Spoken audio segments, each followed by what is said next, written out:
When it comes to the apocalypse, nothing's quite as terrifying as nuclear war.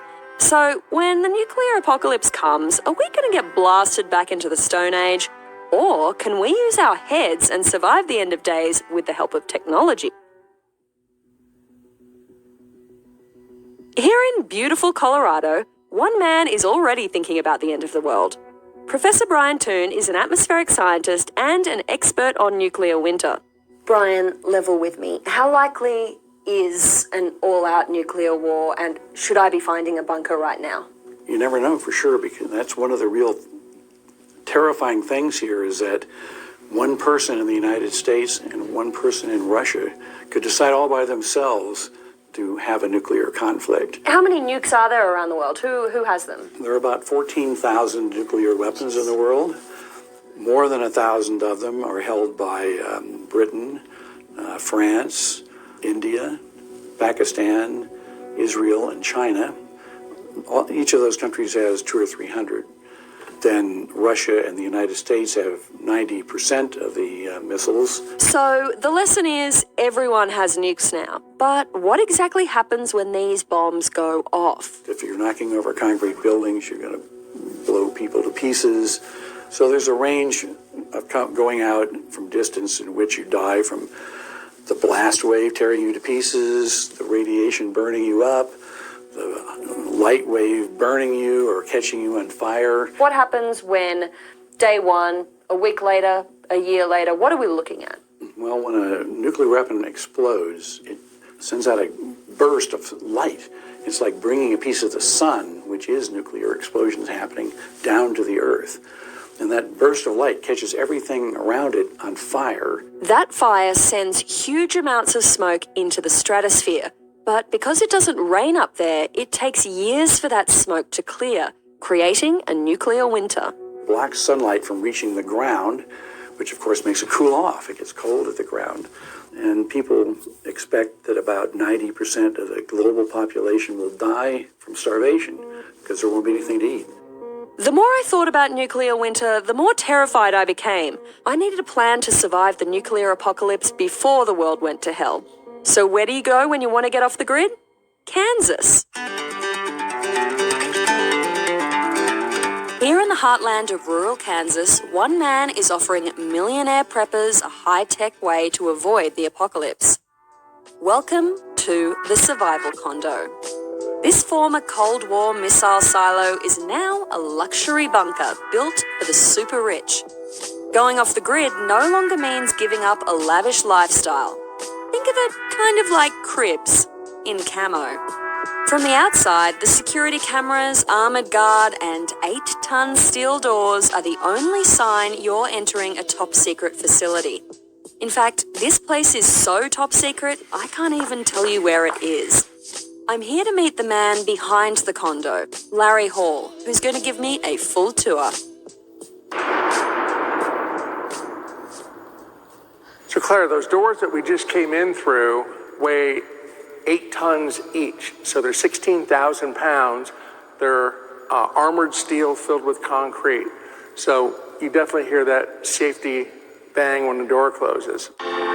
Inside, this 54,000 square foot complex boasts everything you could need to live through the end of days. Okay, let's get down and show you what's underground. Okay. Oh. You're not in Kansas anymore. We're going beneath Kansas. The survival condo is spread across 15 floors and goes 200 feet underground. At the top, under the dome, are the recreation facilities like the pet park and climbing wall. Underneath that are the mechanical level, medical bay, and food stores, with luxury living quarters spread across the next 7 floors. At the bottom, a further 4 floors house a classroom, a library, a bar, a gym, and a cinema. All right, so I'll show you a full floor unit. This is a 3-bedroom, 2-bath unit, and they have 9-foot ceilings. You see we've got all these high-end stainless steel appliances. And most importantly, even though I'm 11 stories underground, I've still got a window. When these windows are all on, you're coming out of the units and you see the birds flying and the sunset coming up and the rain and the weather changing. That's the input your brain is used to. If you look in here, you can see that there's the bidet toilets, and we have a jacuzzi tub and a shower with the side jets. Why do you have bidet toilets instead of regular toilets? Well, interestingly, we did a little calculation, and the max occupancy for this facility is 75 people. And if we put toilet paper for 75 people for 5 years, that volume of toilet paper would take an entire floor to store just toilet paper. And that square footage costs about $3 million to build. Okay, so, bidet it is. Bidet it is. Bidet it is. Pretty comfy. These are good mattresses.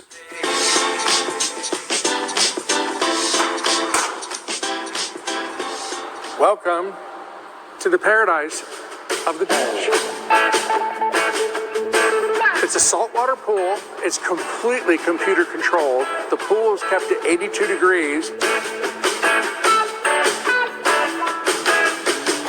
People do not expect to see a resort pool in an underground bunker. And we get drop jaws every time they go, "Are you kidding me?" Another thing I wasn't expecting underground, so much space. You've got a 24-foot rock climbing wall. This is a fun room.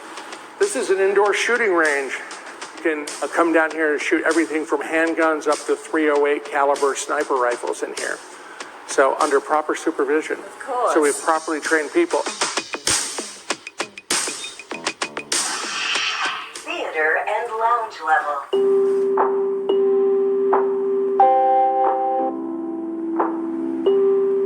So we have this media database with about 3,000 movies on it. Anything in particular you're interested in? Do you have Armageddon? Oh, we got everything. We got that. All right, let's roll that. All right.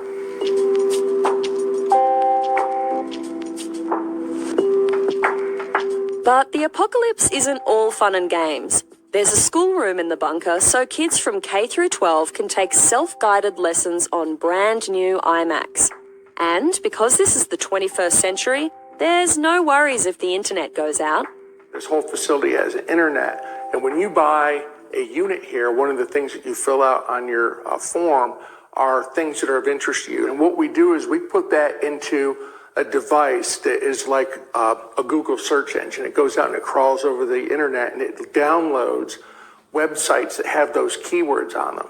They're also Skype enabled, so when we bring our second silo online, they're going to be connected with a microwave link, and the kids in this elementary classroom could see the kids in the other elementary classroom. They can talk live, and so they don't feel like they're alone. Down on the store level, there's an aquaculture setup that can be used for raising fish and hydroponics for growing organic vegetables. You can have salad daily with this kind of setup. Oh, yeah. Great. It's healthy. Yeah.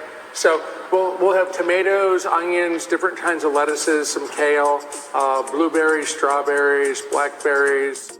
But even without that, there's still loads, and I mean loads, of stockpiled food. This really satisfies my prepper mode inside of me. I feel very safe surrounded by tins of food. The silo is also kitted out with high-tech equipment to keep everyone in here alive for years. Backup fuel stores, a water filtration system, and even a system that scrubs volcanic ash out of the air, just in case. So if, let's say, Yellowstone were to erupt, the scientists predict that we could have 4 to 5 feet of volcanic ash here. Well, that amount of debris in the air would overwhelm our air and NBC filters, so that pre-filter would come on and it takes all of volcanic ash out of the air. Okay, so I'm not going to die in a supervolcano situation. Not here. You're good. Originally built during the Cuban Missile Crisis in the 1960s, this Atlas missile silo was designed to withstand the launch of America's ICBMs. But turns out designing something to withstand a nuclear launch also makes it really good for withstanding a nuclear blast. It took Larry Hall and his team about 9 months to clear out all that missile gear before doubling the amount of concrete in the bunker and then fitting it out with the luxuries we see today.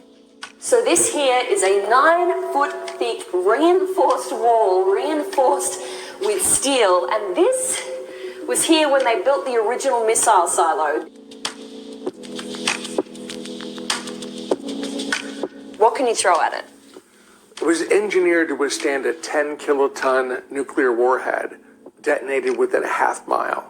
And that would produce a shock wave that would travel 2,000 miles an hour. So it can withstand anything up to and including a 2,000 mile an hour shock wave. What's the longest I could live down underground for? It was engineered to be able to be off-grid indefinitely. We've got 5 different power sources, including a wind turbine and geothermal systems. So the limit is really most practically 3 to 5 years. That may or may not be enough time to ride out the apocalypse. A nuclear winter can last for months or years. And even after that, you're returning to a world with an altered climate, a depleted ozone layer, and a drastically reduced food supply. To get an idea of just how safe it is to live inside this bunker, I visited its very low-tech cousin down the road. Here, Hall has a second missile silo earmarked for a future survival condo. But aside from the new concrete floors, this place hasn't really changed since the Cold War. This is the elevator shaft. Check that out.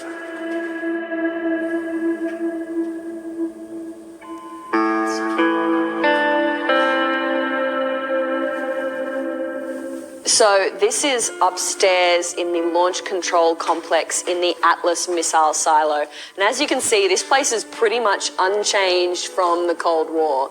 It's got, you can see the lights on springs so that if a missile goes off, the whole thing isn't going to shake off the ceiling. We've got a whole gap around the edge of the room so that you've got space for this floor to rattle.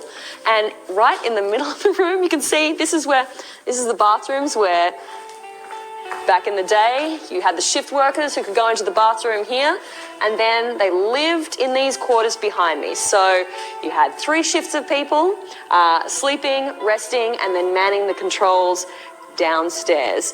It is so eerie to be in here. It's such a bizarre space. What kind of people have bought here? All of our people are self-made millionaires. They're very successful. Doctors, engineers, lawyers, international business people. Almost all of them have children, and they're concerned about the what-if scenario. Like every year, it's like whether it was Superstorm Sandy or global climate change, food shortages, economic collapse, meteor impact, solar flares. You're listing my nightmares. Exactly. If those are the kind of things that bother you, this is the kind of facility it takes to not worry about those.